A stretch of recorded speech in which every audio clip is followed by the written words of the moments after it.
मुद्दों को रखा। विकसित भारत के लक्ष्य को प्राप्त करने के लिए हमारी क्या जवाबदेही होनी चाहिए? ये केवल भारत सरकार का काम नहीं है, ये केवल प्रधानमंत्री जी का ही काम नहीं है। हम भी इस अभियान के सारथी बन सकते हैं, हम भी उसके सिपाही बन सकते हैं। और उस अभियान के साथ जुड़कर चर्चा हुई और मुझे बहुत अच्छा लगा कि पीठासीन अधिकारियों के इस सम्मेलन में भी इस प्रस्ताव को पारित करते हुए प्रभावी ढंग से इसको आगे बढ़ाने के लक्ष्य के साथ विकसित भारत की परिकल्पना को साकार बनाने की दिशा में किए गए प्रयासों को एक सार्थक गति प्रदान की है। हमारी विधायिका के सिटिंग के बारे में देखिए, अब तो यूपी में तो कोई दिक्कत नहीं है, यहां हमारी सदन की कार्रवाई बहुत स्मूथली चलती है, बहुत अच्छे ढंग से चल रही है। और जितने दिन चलते हैं इस बात के लिए प्रतिस्पर्धा होती है कितने दिन, यानी हमारे यहां दिन में लंच आवर नहीं होता है। संसद में दिन में 1 घंटे के लिए लंच आवर होता है, लेकिन यहां तो जब एक बार 11 बजे शुरू होती है तब फिर वो 5 बजे, 6 बजे, 7 बजे, 8 बजे, 10 बजे तक चलती रहती है। जिसको लेना होगा कैंटीन में उनके लिए भोजन की व्यवस्था बहुत होता है। तो यहां चेयर से एक बार संसदीय कार्य मंत्री को बोल दिया जाता है कि भाई देखो, सदस्य यहां दिन भर बोलेंगे, आप उनके लिए कैंटीन में भोजन की व्यवस्था करवा दीजिए। वे लोग जाते हैं, जिसको भोजन लेना होगा लेंगे, जिसको अपना टिफिन लेके आना हो तो अपना लेके भी आता है। और लोग अपना दिन भर उस चर्चा का विषय उसको बनाते हैं और सीटिंग अच्छी होती है। लेकिन अच्छा हुआ प्रस्ताव यहां पे पारित हुआ है कि वर्ष में कम से कम 30 सीटिंग होनी ही चाहिए।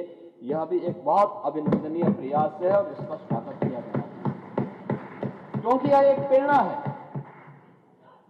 ये केवल हमारी संसद और विधानसभा के लिए ही नहीं है, हमारी लोकतांत्रिक संस्थाओं के लिए, अन्य संस्थाओं के लिए, नगर निकायों के लिए, ग्राम पंचायतों के लिए, जिला पंचायतों के लिए, हमारे क्षेत्र पंचायतों के लिए भी एक नई प्रेरणा है, एक नई प्रेरणा है। टेक्नोलॉजी के इस युग में हम अपने आप को पीछे नहीं छोड़ सकते। यहां से जब सरकार के सामने आया कि ई विधान होना है, पार्लियामेंट का भी आग्रह था कि ई विधान होना है, हमने कहा इसमें देर नहीं करनी चाहिए, एकदम लागू करिए। और मैं धन्यवाद दूंगा माननीय अध्यक्ष जी को कि वो स्वयं आए थे उसके उद्घाटन में। और यहां पर ई विधान के रूप में उत्तर प्रदेश विधानसभा ने भी और उत्तर प्रदेश विधान परिषद ने भी आज इसको क्या पेपरलेस विधानसभा के रूप में ही नहीं, अब यूपी में पेपरलेस कैबिनेट भी है, पेपरलेस बजट भी है, पेपरलेस सब कुछ भी है। और सदस्य खुश, बहुत अच्छे ढंग से वो लोग इसको उन्होंने अप्रिशिएट किया। शुरू में थोड़ा उनको दिक्कत थी, लेकिन अब लोग आते हैं, आसानी से पूरी प्रक्रिया के साथ जुड़ते हैं। आप सोचो ना, कितनी हमने कागज की बचत की है, कितनी वनस्पतियों को हमने काटने से रोका है, प्रकृति का भी और पर्यावरण का भी संरक्षण किस रूप में किया है। ऐसे टेक्नोलॉजी से हमारा जनप्रतिनिधि भी अपडेट हो, इस मुद्दे पर भी यहां पे चर्चा हुई है और उसके लिए भी उनके उचित प्रशिक्षण की व्यवस्था। ऐसे जो 6 महत्वपूर्ण प्रस्ताव हैं, ये अत्यंत महत्वपूर्ण हैं और मैं इसके लिए आप सभी, यानी माननीय अध्यक्ष लोकसभा जी का, माननीय उपसभापति राज्यसभा का, आप सभी माननीय पीठासीन अधिकारियों का इस बात के लिए हृदय से अभिनंदन करूंगा कि यह एक नई प्रेरणा है और इस प्रकार की प्रेरणा समाज को आगे बढ़ने के लिए, हमारी हर उस लोकतांत्रिक संस्था को आगे बढ़ने के लिए एक नया प्रेरणा और प्रकाश होती है, जो भी जनता के द्वारा चुने गए जनप्रतिनिधि के रूप में विकास की एक धुरी बनते हैं। उस दिशा में एक नया प्रयास है। उत्तर प्रदेश विधानसभा देश के अंदर से जुड़ी हुई उन ज्वलंत मुद्दों को लेकर के अपनी अनवरत चर्चा पर चर्चा को लगातार चलाती है। सस्टेनेबल डेवलपमेंट गोल्स पे भी यहां लगातार चर्चाएं हुई, लगातार 37-38 घंटे तक चर्चा होती रही और फिर उसके गोल डिसाइड हुए। उस पे मंत्री मंडल के स्तर पर उसके लिए कमेटियां गठित हुई। सरकार को उसको एग्जीक्यूशन के लिए भी अलग अलग हमारे एडिशनल चीफ सेक्रेटरीज के स्तर पर भी कमेटियां गठित हैं, जो लगातार उसे अचीव करने की दिशा में कार्य कर रहे हैं। 26 नवंबर संविधान दिवस पर भी हम मौलिक अधिकारों पर ही नहीं बल्कि अपने मूल कर्तव्यों पर भी चर्चा करें। यहाँ पे अनवरत चर्चा हमने विधानसभा के अंदर, विधान परिषद के अंदर इस चर्चा को भी एक अनवरत चर्चा का विषय बनाया था। अन्य ज्वलंत मुद्दों को लेकर के भी, क्योंकि जब हम यहां चर्चा करते हैं तो चर्चा केवल यहीं तक सीमित नहीं होती। चर्चा में हमारा जनप्रतिनिधि जाता है तो हम अपने विधायकों से एक बारे में कहते हैं, विधान परिषद के सदस्यों से कहते हैं कि भाई आप यहां चर्चा कर रहे हैं, ये चर्चा यहीं पे सीमित नहीं होगी, आपको इसी प्रकार की चर्चा को अपनी विधानसभा में भी करवाना है, वहां पे भी चर्चा होगी। ब्लॉक स्तर पर आप जाइए, क्षेत्र पंचायत के साथ जुड़िए, कुछ ग्राम पंचायतों के साथ जुड़िए, उन ग्राम पंचायतों में भी इन कार्यक्रमों को आपको जुड़ने का अवसर प्राप्त हो। उन लोगों को भी एक नई प्रेरणा होती है, क्योंकि हर व्यक्ति यहां आकर के देख नहीं सकता, लेकिन जब ये न्यूज़पेपर के माध्यम से, मीडिया के माध्यम से उसके पास पहुंचता तो उसको लगता है कि क्या हम भी कर सकते हैं। और हम लोगों ने जब विकसित भारत, विकसित उत्तर प्रदेश में यहां चर्चा की, अब क्या हमने कहा विजन डॉक्यूमेंट बनेगा, लेकिन विजन डॉक्यूमेंट के साथ हम पब्लिक के भी इसमें सुझाव लेंगे। पब्लिक के सुझाव के लिए कैसे इतना बड़ा अभियान चलेगा? हमने कहा हमारे लगभग यानी 500 तो हमारे जनप्रतिनिधि हैं जो विधानसभा के हैं, विधान परिषद के हैं। इन सब के साथ ही हमने 500 इंटेलेक्चुअल को लिया।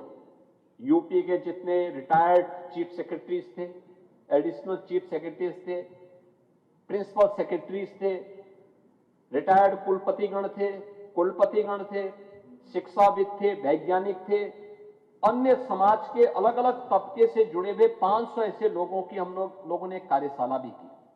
और कार्यशाला करने के बाद उनको हमने सेक्टर दिए, पूरे दिन भर की कार्यशाला हुई, उनको हमने लिटरेचर उपलब्ध करवाए और हमने कहा कि भाई आपको 75 जनपद है, 75 जनपदों के लिए 75 ग्रुप बनाए और सबसे कहा गया कि हर एक को 3-3 संस्थाओं में जाकर के इस मुद्दे पे यूथ को जोड़ना है, किसानों के साथ जुड़ना है,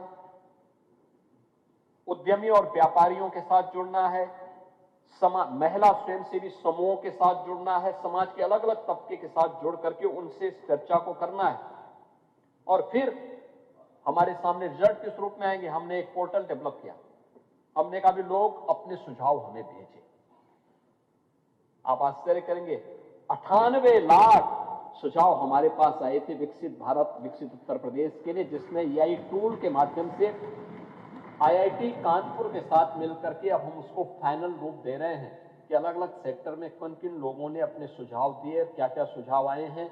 उन सुझावों को फिर विजन डॉक्यूमेंट का हिस्सा बना करके यूपी अगले जो भी हमारे 21 वर्ष बाकी हैं विकसित भारत यानी देश की आजादी के शताब्दी महोत्सव के लिए, उस विजन डॉक्यूमेंट को हम फिर यहाँ पे लॉन्च करेंगे, उसको आगे बढ़ाने का काम करेंगे, जिससे वह हमारी एक कार्य योजना हो जाएगी और बेहतरीन परिणाम आएंगे।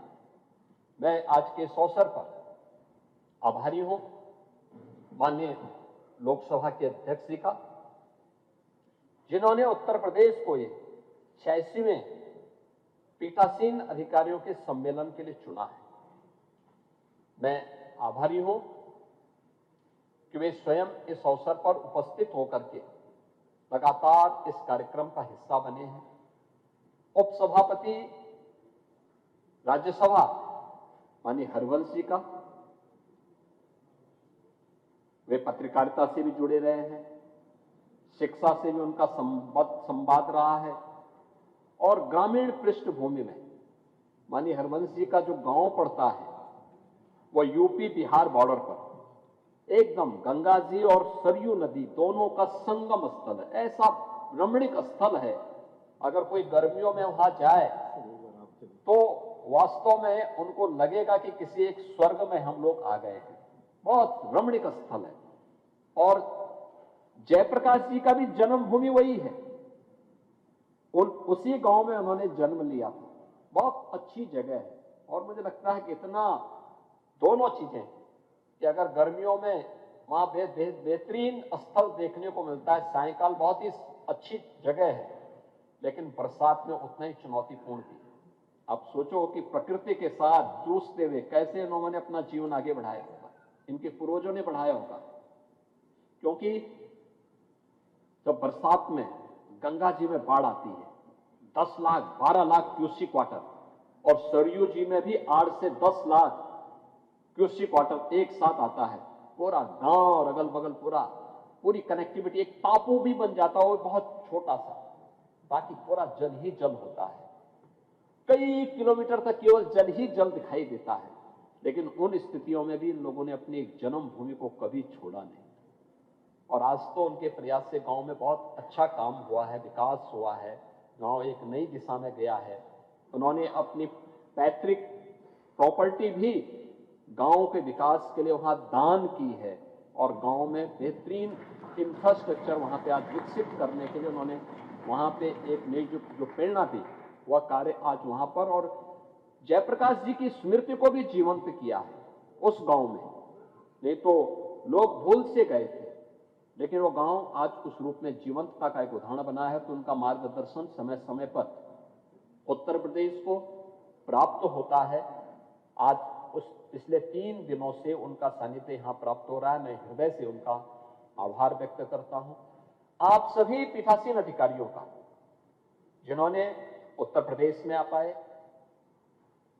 उद्घाटन सत्र में मुझे रहना था और मैं एक दिन पहले तक था, लेकिन अचानक हम लोगों को दिल्ली कार्यक्रम में, एक महत्वपूर्ण कार्यक्रम में जाना पड़ा, और कल जैसे ही वहां से छुट्टी मिली मैं सीधे वापस आया, और रात्रि में माननीय अध्यक्ष जी के रात्रि भोज के कार्यक्रम में आप सबसे मेरी वहां पे मुलाकात भी हुई, और मुझे बहुत अच्छा लगा कि आज आप सब, आपसे मुझसे एक बार और संपर्क और संवाद का अवसर प्राप्त हुआ है। और मैं जरूर इस बारे में हम लोग प्रयास करेंगे कि इस पीठासीन अधिकारियों के सम्मेलन के अवसर पर जो भी कार्य योजना बनेगी, उत्तर प्रदेश सरकार का उसमें भरपूर सहयोग मिलेगा। उसको आगे बढ़ाने में हम पूरा उसका सम्मान भी करेंगे और उसको प्रभावी ढंग से लागू करेंगे। वैसे भी हमारे यहाँ पे यानी पीठ का और सरकार का जो अप्रोच होता है वह हमेशा प्रोएक्टिव होता है, रिएक्टिव नहीं होता है। ऐसा नहीं होता है कि ऐसी नौबत नहीं आती है कि सरकार ने नहीं किया तो हम सरकार को घेर देंगे, या फिर ऐसा नहीं होता है कि अगर पीठ ने कभी विपक्ष को मौका ज्यादा दे दिया है तो सरकार भी रिएक्टिव नहीं होती, प्रोएक्टिव होती है। क्योंकि ये पीठ का दायित्व बनता है कि वो दोनों में संतुलन बनाए, और संतुलन बनाने का काम करते हैं। और हम भी मानते हैं कि भाई देखो, ये पीठ का दायित्व है, पीठ अपना दायित्व निर्वहन कर रही है। हमारा दायित्व है कि ये काम जो हो रहा है हमारे लिए हो रहा है, इसलिए हमें इसको और पॉजिटिव तरीके से आगे बढ़ाना। तो प्रोएक्टिव तरीके से हमारे दोनों पीठासीन अधिकारी